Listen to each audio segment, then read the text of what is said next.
માતાજી બધા મિત્રોને તો ગાય જો અમે હે ને કાલ ઘેર ને તો પતંગની ખરીદી કર્યા છે તો પતંગ આપણે લાવ્યા છીએ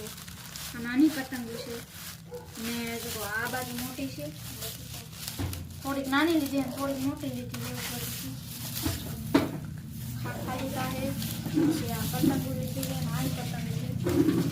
બે પતંગો છે અને આમાં પણ પતંગો જ છે આપણે બે કાંઈ તો લઈ આવ્યા 100 રૂપિયામાં 4 પતંગ એક પણ જો આવો આવો થોડી હોય હા અને 2026 ની ના એટલે આ તો 2025 ની આવી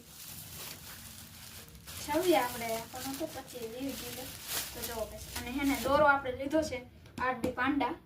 ને હવે કાઢીને ફેરકો બતાવું તો જો ગાઈસ આપણે દોરો ખોલ નાખ્યો છે હવે અનબોક્સિંગ કરશું જો ગાઈસ તો આપણે દોરો પણ લઈ લીધો છે આવા કલરનો ગુલાબી જેવો તો હાલો બધા ખીર કર તો બધાને બાય બાય બંધ કરી દે